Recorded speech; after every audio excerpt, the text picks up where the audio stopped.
What happened inside the Homer Tunnel? Tourists tell of their fear when their bus became an inferno.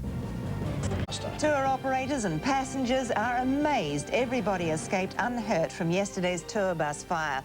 The bus burst into flames 200 metres inside the Homer Tunnel, and in acrid smoke, the 32 on board had to flee for their lives.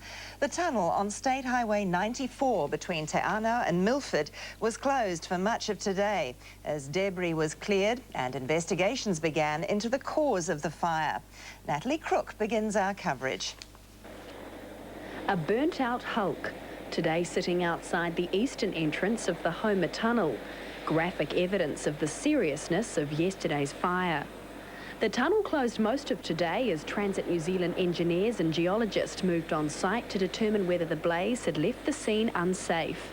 One who was in no doubt that it was not safe in the tunnel yesterday was a Dunedin student. He and his girlfriend drove into the tunnel behind the tourist bus. We saw this big light up ahead of us, and when we got closer we realised it was a fire. The Ritchie's tour bus with 32 passengers on board had entered the tunnel from the steep Western Highway. It continued to climb the gradual gradient within the 1.2 kilometre tunnel. Smoke began to come from the bus, and about 200 metres from the eastern end it burst into flames. Then the bus rolled backwards about another 50 metres and hit this wall behind me here, and then continued to burn for another 3 hours. All but two of those on the bus made their way to the nearest end of the tunnel. Police who dealt with them last night saying explosions soon followed. The lights went out on the bus and they all got off and headed out the tunnel.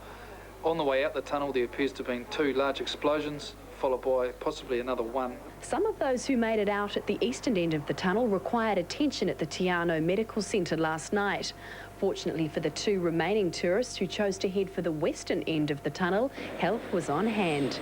My girlfriend, who was on the passenger side, she opened the door to let those two tourists in, kind of thing, and you could feel the heat of the flames, kind of thing. It was just a big wall of fire in front. Moments after they escaped, tourists yesterday captured the scene that would greet firefighters, the tunnel impassable.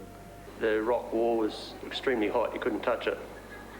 In the tunnel itself, there was a risk of exploding, putting water on it, so we used foam and just dampened it. Today inside the tunnel, heavy plastic watersheds melted and warped, evidence of the intense heat. And Transit New Zealand specialists working to determine the extent of the damage. Large number of rock bolts in, holding the potentially unsafe areas safe, and it's just to know what effect the heat has had on those same areas.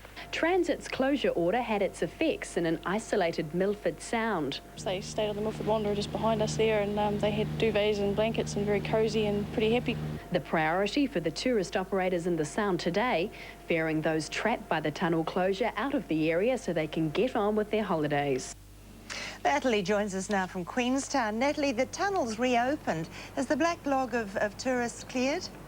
Well, there are at least 30 tourist coaches that were trapped in Milford last night, and local tourism operators, they rallied around to find beds for the stranded tourists, and some of them found themselves in unconventional accommodation. They found beds on boats, some were wrapped in duvets, others were wrapped in clean sacks. So they'll be looking forward to a better night's sleep tonight.